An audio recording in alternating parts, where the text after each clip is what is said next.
Hello दोस्तों, स्वागत है आपका अपने YouTube चैनल गायत्री मेडिकल में, जहां आप पाते हैं दवाइयों की संपूर्ण जानकारी। आज इस वीडियो में हम बात करेंगे हेपेटाइटिस बीमारी के कारण और हेपेटाइटिस के ट्रीटमेंट के बारे में, और ट्रीटमेंट में यूज़ होने वाली दवाओं के बारे में बात करेंगे, उसके यूज़, साइड इफ़ेक्ट और प्रिकॉशंस के बारे में। चलिए वीडियो की शुरुआत करते हैं।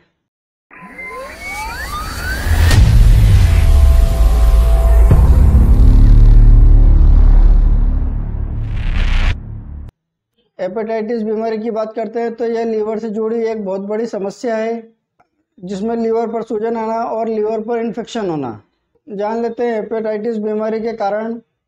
लीवर में इन्फेक्शन होना, ज़्यादा अल्कोहल का यूज़ करना, और यह ऑटोइम्यून के कारण भी यह बीमारी हो सकती है। इसके लक्षण की बात कर लेते हैं। हेपेटाइटिस बीमारी के कुछ लक्षण दिखाई देते हैं, जैसे थकान होना, पेट में लीवर साइड दर्द होना, वॉमिटिंग होना, खून की कमी होना, भूख कम लगना, खाना खाने की इच्छा बिल्कुल ख़त्म हो जाना, स्किन का पीला होना जैसे जॉन्डिस बीमारी में होता है, डार्क पीले कलर की पेशाब आना। हेपेटाइटिस बीमारी में ये सब लक्षण दिखाई देते हैं।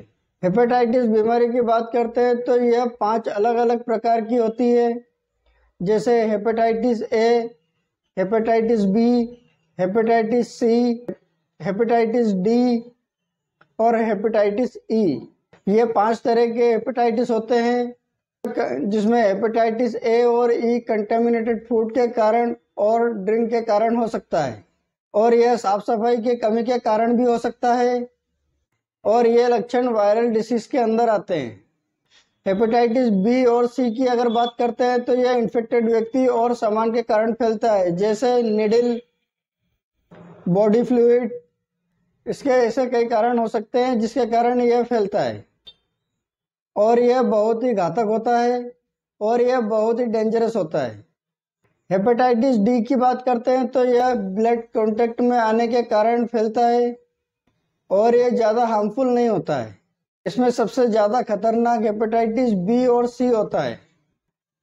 हेपेटाइटिस बीमारी में यह बीमारी जब होती है तो इसके लक्षण बिल्कुल भी दिखाई नहीं देते हैं। हेपेटाइटिस बीमारी की बात करते हैं तो यह शुरुआती तौर में बिल्कुल भी पता नहीं चलता है, और यह बाद में धीरे धीरे बहुत ज़्यादा बढ़ने लगती है। पेशेंट को इस बीमारी के लक्षण दिखाई देते हैं तो उसे डॉक्टर के पास जरूर जाना चाहिए। इस बीमारी को ठीक से पता लगाने के लिए कुछ टेस्ट होते हैं, जैसे LFT, अल्ट्रासाउंड और सोनोग्राफी। ये कुछ टेस्ट कराए जाते हैं। इसके ट्रीटमेंट की बात कर लेते हैं। इसके ट्रीटमेंट और डोज की बात करते हैं। अगर किसी व्यक्ति को प्री हेपेटाइटिस होता है तो उसको हेपेटाइटिस का वैक्सीन लगाया जाता है, और इस वैक्सीन को 3 डोज में लगाया जाता है। पहला डोज पहले दिन लगाया जाता है, दूसरा डोज 6 महीने के अंदर लगाया जाता है, और तीसरा डोज 5 साल में लगाया जाता है। इस प्रकार इनके तीनों डोज को पूरा किया जाता है, और ऐसे मरीजों को 6 से 7 महीने तक continue essential phospholipid vitamin capsule का यूज़ किया जाता है। इसके कैप्सूल के डोज की बात करते हैं तो इसे एक रोज दिया जाता है कंटिन्यू 6 से 7 महीने तक।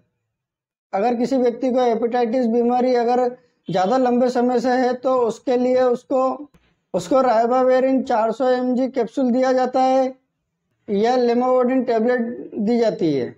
कैप्सूल लोड टेबलेट का यूज़ पेशेंट के अकॉर्डिंग 1 साल या 1 साल से अधिक इसका यूज़ किया जाता है। इस बीमारी में इंजेक्शन के यूज़ की बात करते हैं तो इसमें इंटरफेरोन अल्फा 2b का यूज़ किया जाता है। इस इंजेक्शन का यूज़ 1 से 2 हफ्ते तक यूज़ किया जा सकता है। इसमें विटामिन के का इंजेक्शन का भी यूज़ किया जाता है, और इस बीमारी में कुछ सिम्प्टोमेटिक ट्रीटमेंट भी दिया जाता है, जैसे ओमेपेराजोल कैप्सूल। इसे सुबह शाम खाली पेट दिया जाता है। इसे ओमेपेराजोल कैप्सूल को 1 टाइम ही यूज़ किया जाता है, अगर ज़रूरत लगने पर इसको 2 टाइम भी यूज़ कर सकते हैं।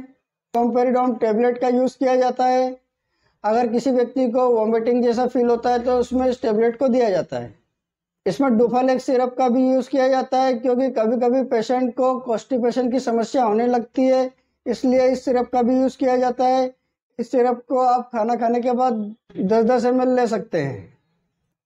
ज़रूरत लगने पर इसे दिन में 3 बार या फिर 30 ml तक भी दिया जा सकता है। इस बीमारी को जानने के लिए हर महीने टेस्ट किया जा सकता है। अब बात कर लेते हैं इसके प्रिकॉशंस की। पेशेंट को प्रॉपर बेड रेस्ट पर रहना चाहिए। पेशेंट को हल्का भोजन दे जो आसानी से पच सके। लीवर को नुकसान करने वाली दवा का इस्तेमाल बिल्कुल न करें।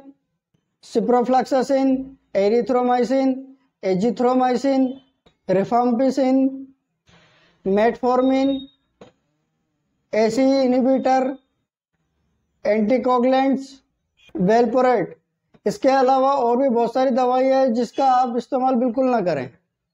कभी कभी जॉइंटिस की बीमारी में हेपेटाइटिस बी का टेस्ट किया जा सकता है। उम्मीद करता हूँ कि आपको हेपेटाइटिस के बारे में पूरी जानकारी मिली होगी। अगर वीडियो अच्छा लगे तो लाइक करें, शेयर करें, सब्सक्राइब करें, जिससे और भी लोगों को जानकारी मिल सके। जय हिंद, जय भारत।